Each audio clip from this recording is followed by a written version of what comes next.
I always knew that driving alone at night was a bad idea, but that evening, desperation got the better of me.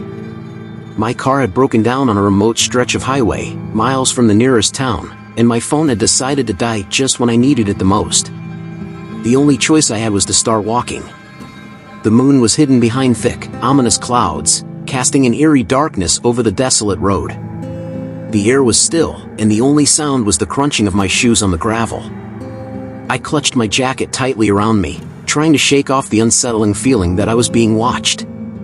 As I walked, my imagination began to play tricks on me.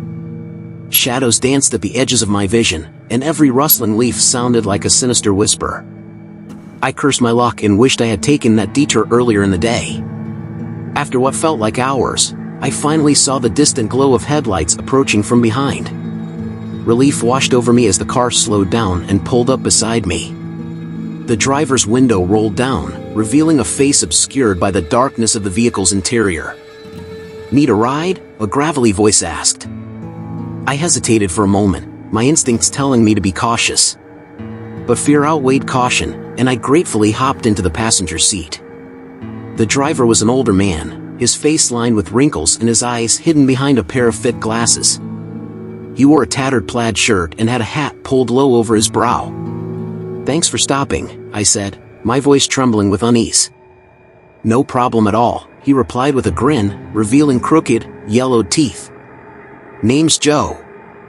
We drove in silence for a while, the only sound the hum of the engine and the occasional flicker of passing streetlights. The darkness outside seemed impenetrable, like a thick shroud that hid secrets best left undiscovered. I couldn't help but glance at Joe occasionally. There was something unsettling about him, something that made my skin crawl. It was as if his very presence exuded an aura of malevolence. "So, what brings you out here at this hour?" Joe finally asked, breaking the silence. "My car broke down a few miles back," I explained, still feeling uneasy. Joe nodded, his eyes fixed on the road ahead. "Lucky I came along, then. These roads can be dangerous at night." I couldn't agree more. The more I looked at Joe, the more I wondered about his intentions. Was he truly trying to help, or was there something more sinister behind those glasses?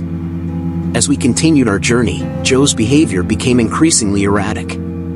He would mumble to himself, his grip on the steering wheel tightening, and his knuckles turning white. I couldn't help but wonder if I had made a grave mistake by accepting his offer of a ride. Suddenly, Joe swerved off the road and onto a narrow, dirt path that led into a dense forest. Panic surged through me as I realized that we were heading into the darkness, away from civilization. "What are you doing?" I demanded, my voice shaking. Joe didn't answer. He just kept driving deeper into the woods, the trees closing in around us like silent sentinels. My heart pounded in my chest as I considered my options. Jumping out of the moving car was a risky move, and I had no idea where I was or how far I was from help. After what felt like an eternity, Joe finally brought the car to a stop in a small clearing. He turned to me, his eyes gleaming with an unsettling intensity. "We've arrived," he said, his voice low and menacing. I knew I had to act quickly. With adrenaline coursing through my veins, I fumbled for the door handle and managed to fling open the car door. I stumbled out of the vehicle and ran into the darkness of the forest, my footsteps echoing in the eerie silence.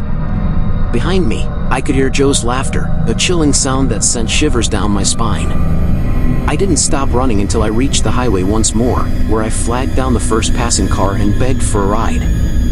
The driver, a kind woman, took me to the nearest police station, where I reported the incident.